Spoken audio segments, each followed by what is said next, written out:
loss, death, heartbreak.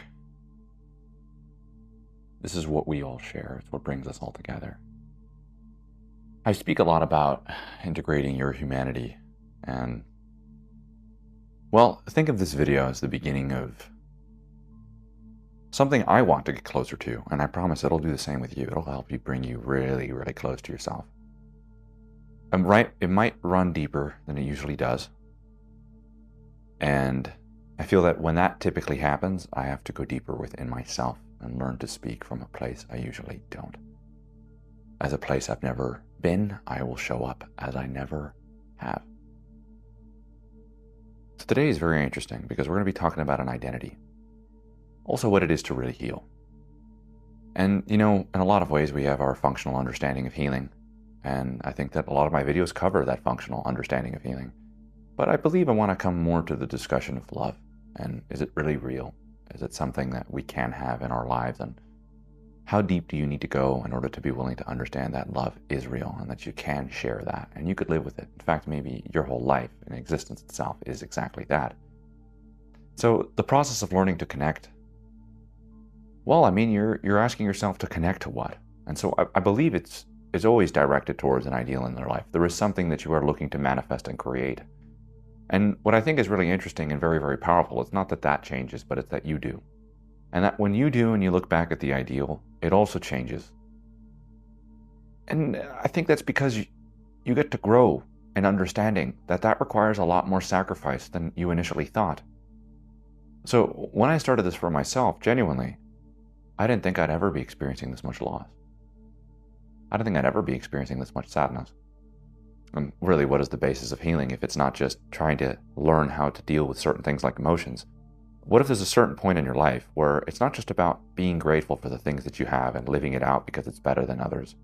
That sounds like an advanced narrative that the survival mechanisms in your body would come up with. And it's never really addressed. I started this because there's a certain point I recognized in the recent past.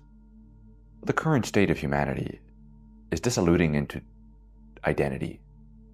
And when people become reduced to an identity, well, they start to experience the consequences of that, which means that you're not really connected to the experience of your life.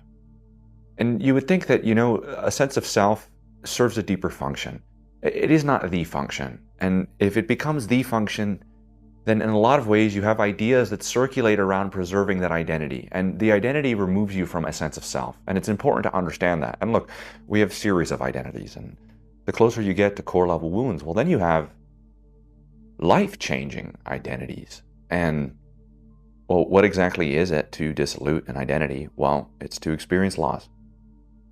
And I believe in a lot of ways, you take away the guy who had the thick set of hair and that was a determining factor of who he was, then who is he after?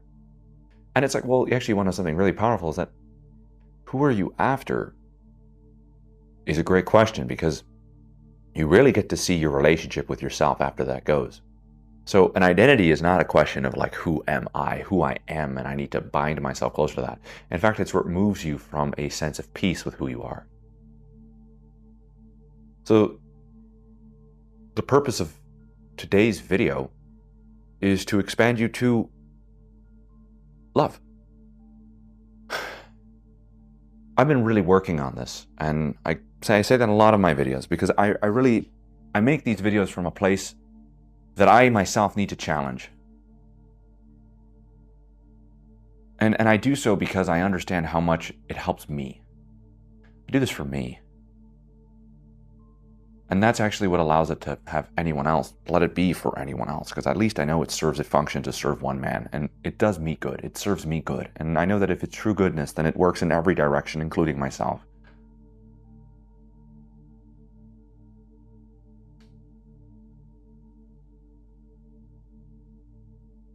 So I speak about it in my videos, these feelings of loss. The last video I did was my grandmother, God rest her soul. And I recognized a lot of my work actually revolves around maternal wounds, paternal wounds. Really, they're one and the same, but I believe that most importantly, you have to be able to address which parent was it that shaped your relationship with God. Because in a lot of ways, growing up, you look to your parents as God, and then your understanding of God becomes your parents. But that's not God at all. And there's something that you are going to be brought closer to. So speaking about the feminine in general, my understanding of it is up to this point, and my understanding of understanding is it's just a mark on the ground. It's not knowing. And knowing is the camera that's placed on the mark that sees the picture. And it's an experience. It's a world outside of just where you need to be, because I feel like that's a pressure. It's an unwarranted pressure, but it's a pressure that transforms, and it's one that you could take down to its core. And so this might sound very elaborate, but you're going to really like where this goes, because even myself, I'm working through this, and I feel like that's exactly what makes this even more of substance. Is I wanted to record this as a way to work through something for my understanding of God, my understanding of love, what exactly is our purpose here, and at what point could we take the things that are that ideal potentially, and maybe be able to just take what we made it and move it aside and be able to see it for what it really is. And so you could look at reality and what that speaks to in yourself, and potentially what that means about life, and there's an underlying piece to that. Now, you might not be able to do that because in a lot of ways an identity is shaped in opposition to what you yourself can't connect with. And I understand how that works, because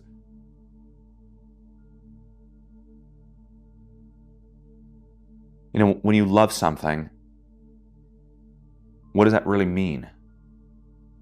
When you love someone, what are you really communicating? And so the word keeps coming up, love, love, love. You're like, what? Apparently it's the most powerful experience in the world. And even me speaking about it allows me to understand that it's larger than my imagination of what I thought was possible. That's changing me, and also in a lot of ways causing me to fall apart. To fall apart not in the sense that I'll lose myself, but I'll lose what I've made myself. It's Atlantis going under, it's Rome falling. I'll speak about my life. I'll use myself as an example, because this will give you a lot more clarity to the kind of connection you're looking for. And remember, this is really deep work. It's not a conventional video about base level connection. This is something about the soul. This is a question of the heart. The purpose of this video is to shatter beliefs. I understand the last one that I did was about fear. And I've been viscerally afraid. And you might go, well, afraid of what? Afraid of being depressed. And I think you can kind of guess a little bit about why that's such an important fear. If I was so afraid of being depressed, and I shaped the whole life about getting other people to not be, when I seem to be the one that's taking the 5-hour naps, I'm somehow helping people with that experience. Maybe I understand it. But growing up, this is what I heard. Being depressed is bad. Being sad means you're not grateful. There's a problem. You're a problem. Experiencing loss, well, only for a little bit.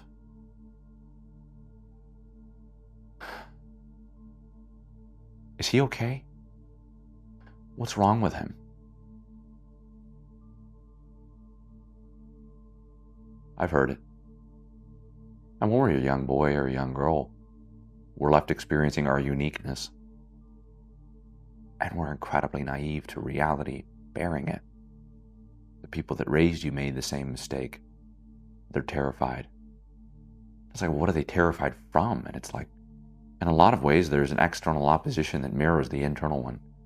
And sometimes we'll create an identity in relationship to the external one as a way to not address it. And to think that going deeper is not going to change the world around you, it absolutely will. To address any internal tyranny, well, I mean, you're setting the world free by doing that.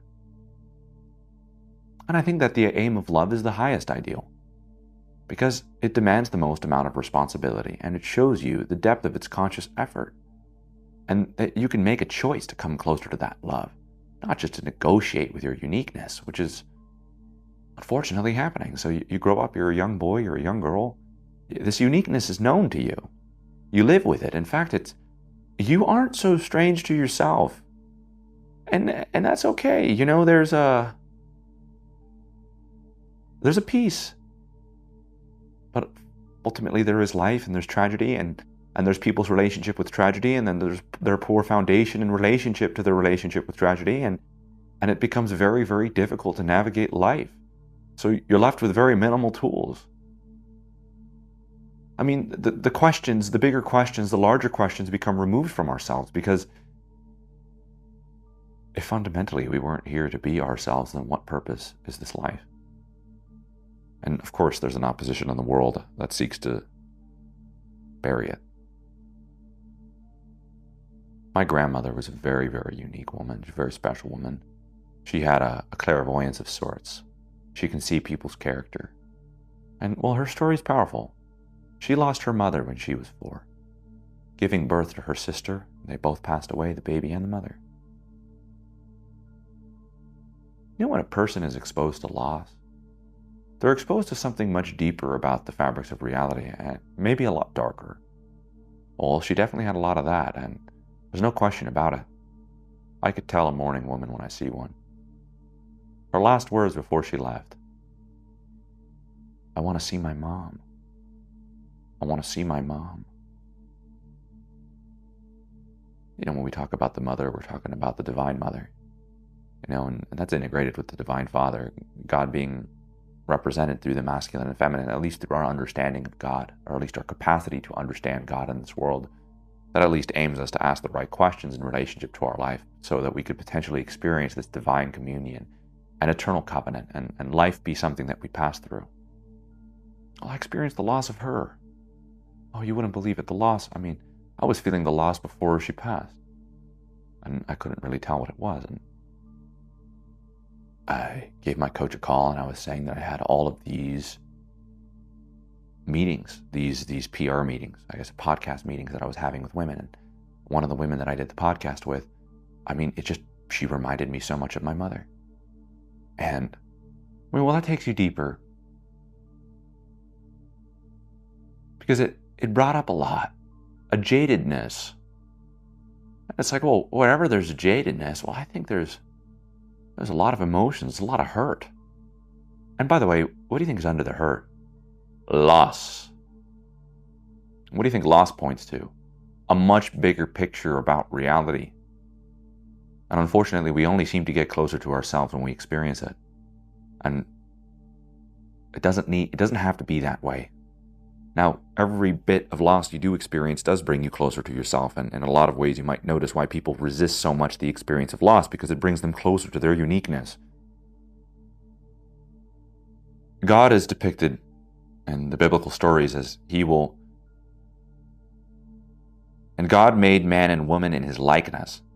And that word is also his uniqueness. In his likeness also means his unique image. And now, to think of what the nature of reality is, if you're growing and you exist and you're the product of that uniqueness, then you're the evolution of that. And there is a feeling of deep shame, unbelonging. That can't exist here. It doesn't exist here. Look around. And of course, it's interesting to me that it seems like the developmental wounds are what bring you closer to your uniqueness, because in fact, by addressing the developmental wounds, you're addressing what is authentic about you that was rejected. And you're coming closer to it. But who the hell would want to do that? What, to experience loss, sadness, pain, grief, shame? Okay, well, here's the birth of somebody, maybe the birth of a hero, who understands the consequences of what that is, because in a lot of ways, your life will fall apart. And I feel that that's removed from individuals. And now imagine this whole idea of God and religion as a whole to be something to, morality. What exactly is the question of right and wrong? It seems to be that the first part of the story is that we would have no ability to understand that it wouldn't be something that we can capably grasp. And so maybe that's not how we're designed as humans, to understand what's right and wrong, but we could understand what creates a space for loving behavior, a space for connection, a space for evolution, in transformation, communion. congregation, the best in one another, we understand that. Right and wrong is a dangerous conversation because it's typically where a list of ideas go, and there might be deep wounds, and those deep wounds run what you call these identities, and unfortunately, if they're not addressed, then the person doesn't exist. And I recognize that to be true, because what do you think happens when a person addresses their wounds? Well, in a lot of ways, their life changes. They're forced to aim upwards, because when you're going down, you can only do that relative to what you're aiming towards. And then it might actually veer your life. Like, okay, I'm not going the way that I thought I was, and I'm so damn terrified of that. And that's maybe the most natural experience of your life. And you could begin to feel terrified, and the embodiment of terror is different than our understanding of fear. Because our understanding of fear is what happens to people when they're not experiencing fear. It's actually the unconscious manifestation of it creates the illicit impulsive responses. But potentially to be afraid when making a choice means that you're actually there to make the choice. I mean, if it didn't scare you, then maybe it didn't cost anything. If it didn't cost anything, maybe it means nothing. So now what it is to live life is fundamentally terrifying. When I flew out to visit my grandmother, God rest her soul, her room was empty. Her room was empty. You could feel the whole somebody leaves and they go. And it caused me to reflect on my life. The people that will leave in my life, my parents, how much I love them. How deeply I fear losing them. The attachments I've created. And the fear that surrounds me. Fear that's within me. It's visceral.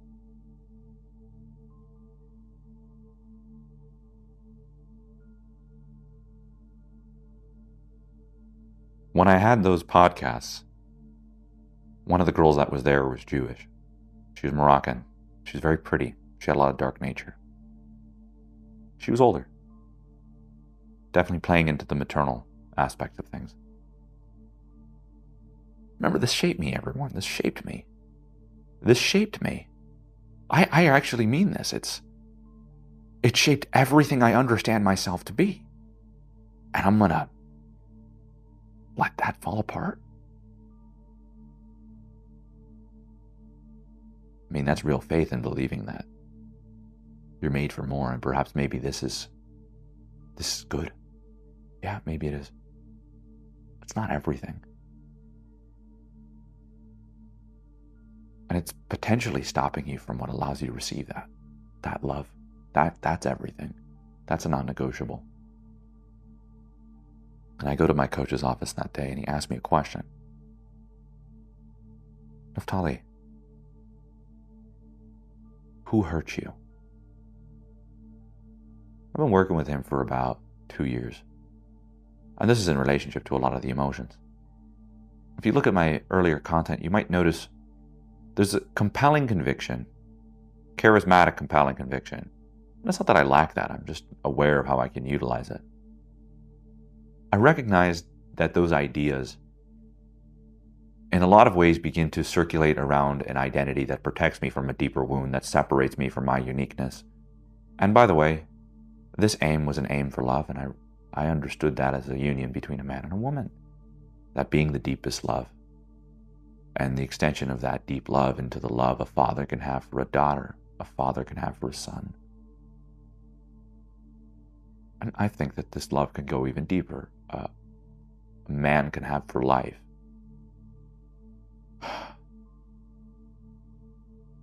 He says, who hurt you?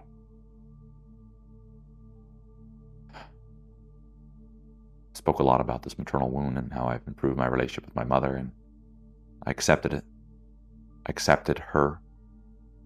I accepted the nature of how that shaped me, and decided to show up to my life to maybe potentially a new page. And at first I was fighting him.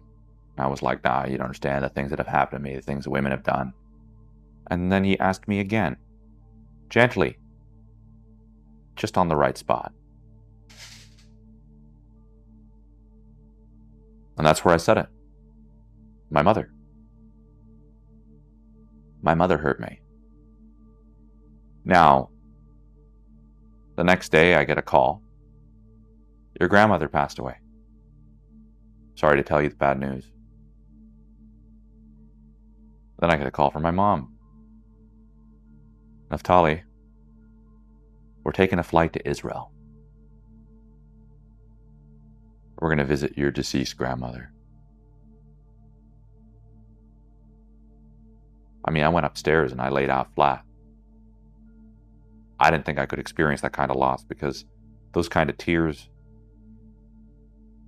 that kind of sadness was, I mean, in a lot of ways changing the way that I perceive myself. In fact, I got to experience the weight of my own judgments.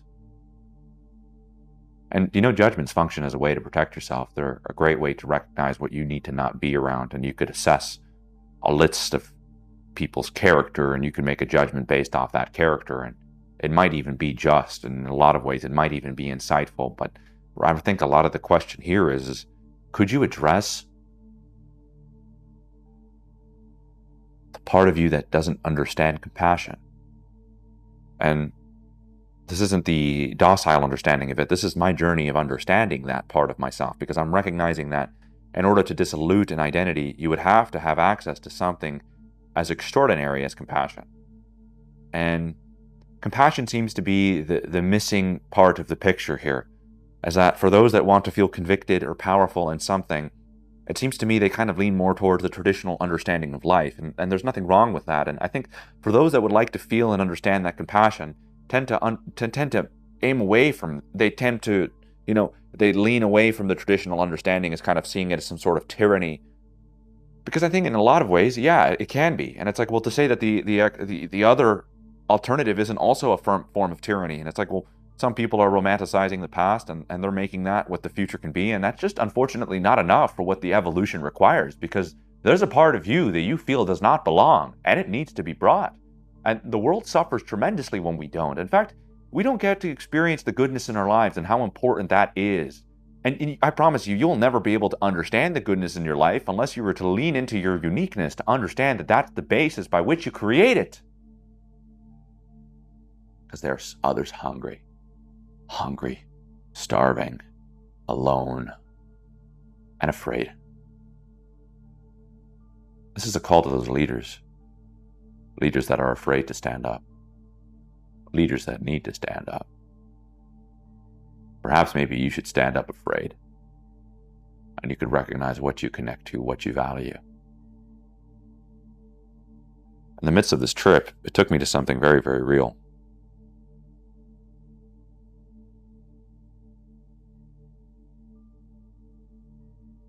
My mother is deeply manic depressive, and so are the children, and in a lot of ways, the grandmother too. And growing up, I grew up with the religious version of my mom, not the real version of my mom. And I only say that because I think in a lot of ways that is, again, a product of fear. And now I'm saying this because we're going to work on this together. We're going to work through this. This is really important. It's important because this conversation is new and in the process of being created, a space that can be created. When someone experiences loss, in a lot of ways, especially if you lost a mother, you feel so strange to yourself. And now that could also be generationally passed, and everybody collectively has experienced loss. And it's like one way or another. At a young age, maybe in your teenage years, and if it's not that, even a heartbreak, and it's like, well, if the heartbreak brought you to one thing, it's probably closer to this uniqueness. And then we often confuse that for ideas that we have that make us unique. And that's so dangerous. In a lot of ways, that's the forbidden fruit, because that's what the snake fed Eve. He fed her an idea that you can be like God, and that's really what inherently poisoned her. That was the snake's venom that made her eat the fruit. And so maybe the fruit is one thing, but the snake's venom is another, and that's something that does fundamentally exist, and it deconstructs paradise, peace, an embodiment of understanding, which is what reality is. If you integrate your consciousness enough, you return to the garden, you return to innocence.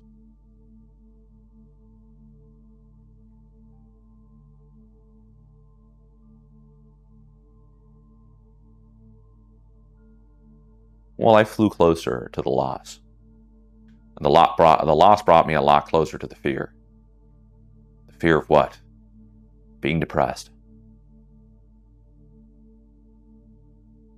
I mean, paradoxically enough, if someone were to feel their emotions at whatever capacity, let's just say it's the most sadness in the world, that wouldn't break someone. It's not the sadness that breaks them, it's their belief system about what they're capable of experiencing and where the experience takes them. And then they'll have to kind of create a split from that. And so I'm coming closer to my uniqueness. And this is a call to come closer to your uniqueness, because this is going to be the basis of where you create your life. An identity can push away the partner you're looking for, as your soul can be screaming for them in. And to think that that's not going to require you to face something externally, which mirrors something internally that sustains that external force. If you weren't afraid, then it's not real. And if you can't be afraid, it never will be.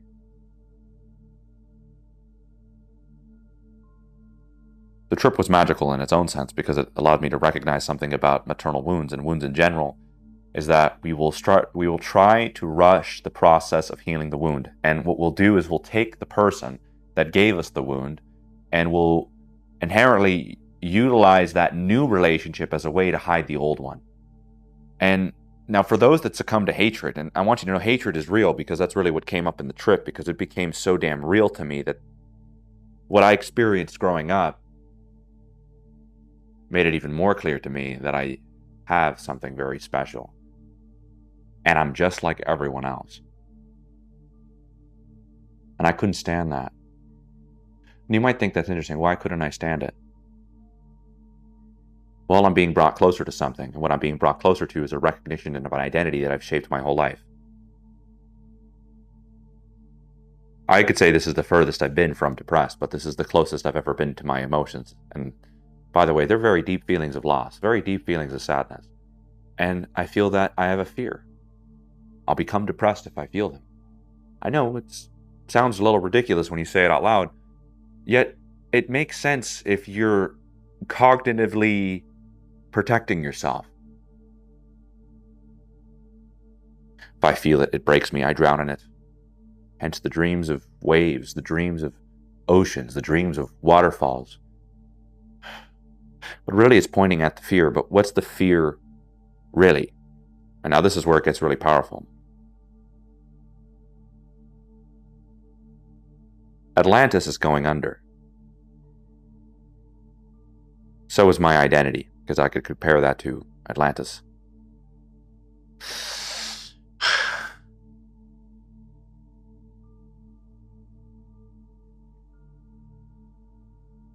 It is truly terrifying.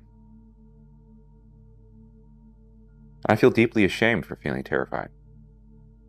After that trip, I'm making a lot of big steps in my life. I said the about that in the other video. But this is showing me something that's true about life. If this maternal wound really existed as it is, and my understanding of God was introduced through that, in fact, it was introduced through my mother, then it's become integrated into my protective mechanisms. And it's become integrated into an identity. And the identity needs to be preserved. And it might have an understanding of right and wrong, but I'll tell you one thing, it's not curious. And it's extraordinarily critical. And so now I start thinking about what is it that I myself am working to come closer to. Well, it's compassion that I'm working to come closer to. Because there's something interesting about compassion. It's the ability to truly understand without providing a solution, allowing a fundamental truth about life to exist, which is, what is the basis of transformation? What is the basis of existence? Is there something inherently wrong with you if you don't aim towards something? Or maybe there's a love that we can experience if we do. And compassion is the space that's confirming that it's here right now in the current state of what you are.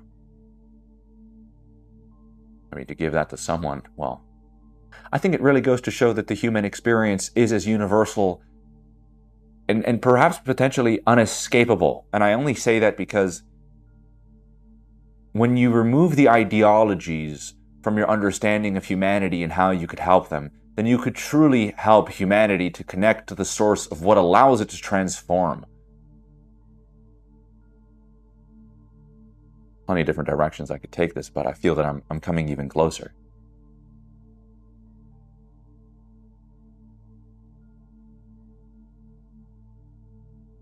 I need that transformation.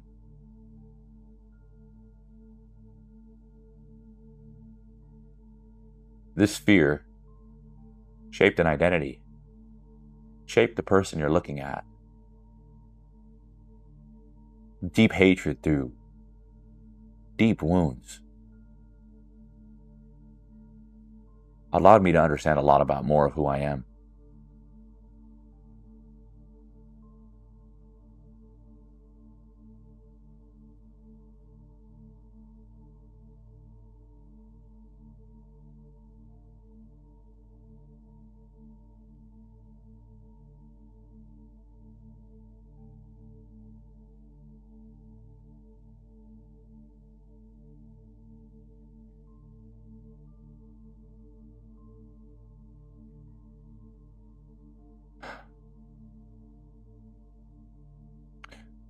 Maybe you can embody faith, to walk a path,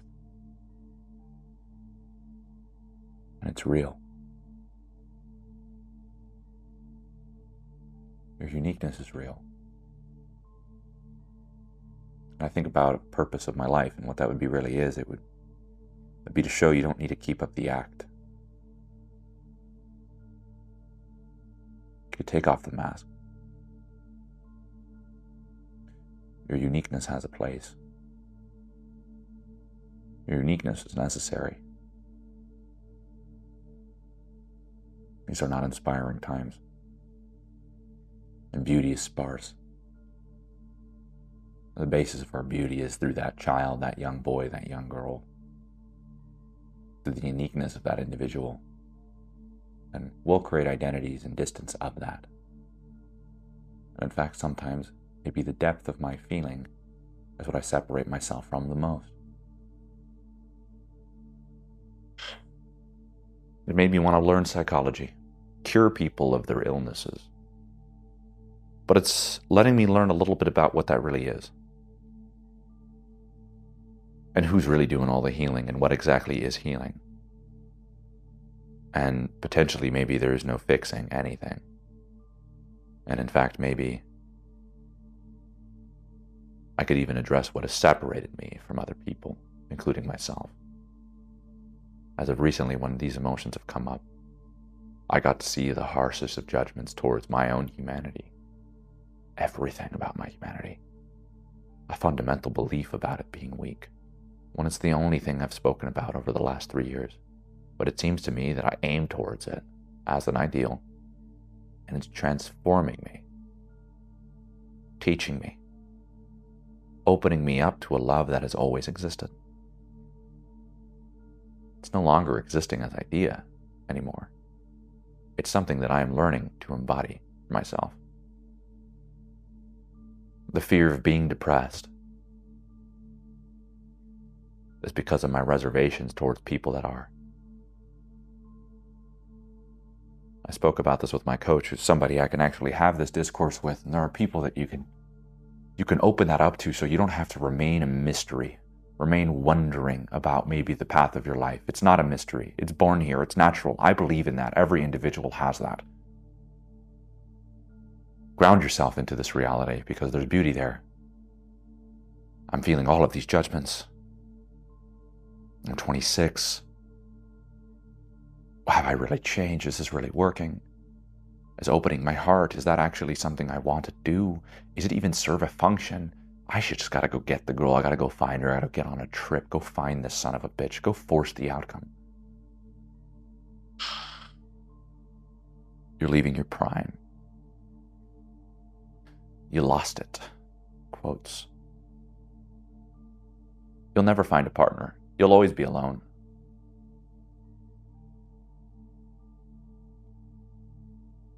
And I'm bringing this up because in that moment, I got to see my judgments towards everything that is someone who experiences loss, who experiences longing for connection, who experiences sadness, who experiences fear, And as I begin to experience, to feel the depth of what I can feel, I feel the harshness of my judgments.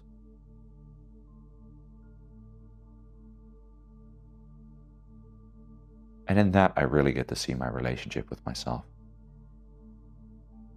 How I see others. And I know I'm not alone with this. That there's a part of us that does not feel safe around others if they feel they are like others.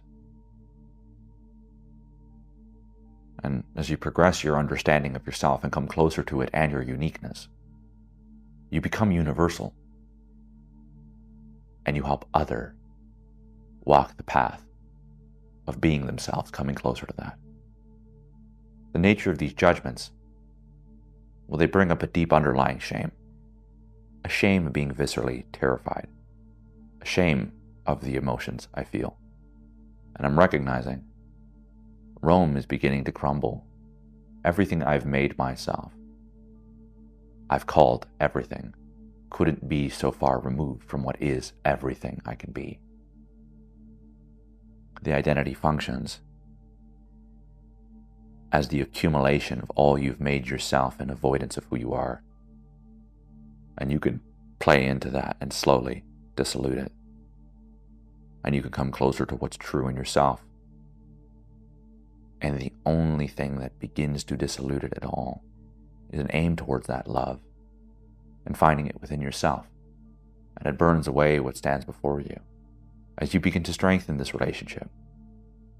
And this relationship with your uniqueness is the connection and the bridge by which you can have a relationship with God. Because you'll begin to understand His uniqueness.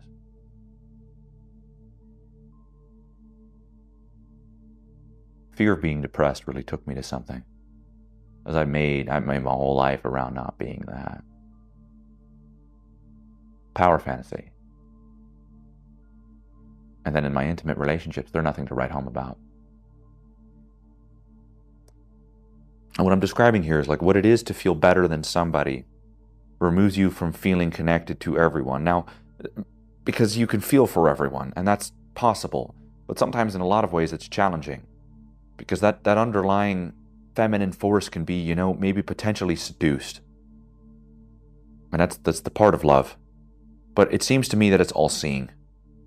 That to open up to your sensitivity and your uniqueness doesn't leave you vulnerable to being susceptible to it, but it gives you a bigger horizon and a much more clear sense of others faster.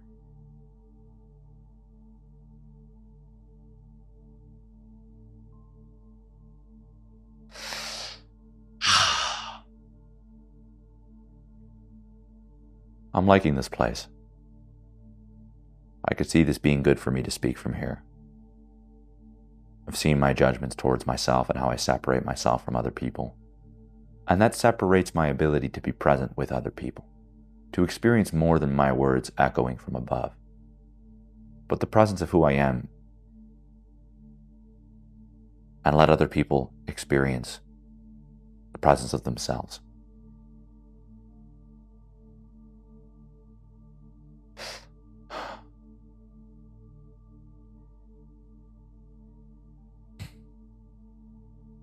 I mean, I'm sure you're kind of picking up that you can see that it's close. I'm very close. But I'm deeply attached to it because the attachment is created through the fear. And the fear leads me to, I think, the strongest strengths of all, faith.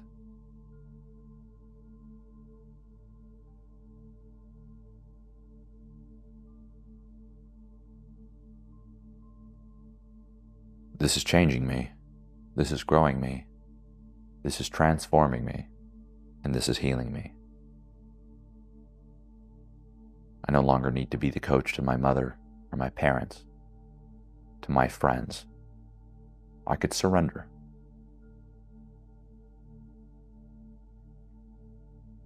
I can heal. And the basis of that is acceptance. In the face of those judgments. Recognize that compassion isn't even a conversation you can begin to have until you learn to accept these parts of you that exist. And in those moments, the emotions come up, and they take you deeper, and they bind you closer. And when they do, they bring you to this truth you seek. And your life no longer becomes a question of congregating to the next nearest group that allows you to feel that uniqueness. You begin to live with it and create it in your life. To have the connection you seek, you must create it for yourself. And that involves an aim and a path you must walk. And throughout that path, there will be tremendous loss. And throughout that loss, you will come closer to that, and you will create it.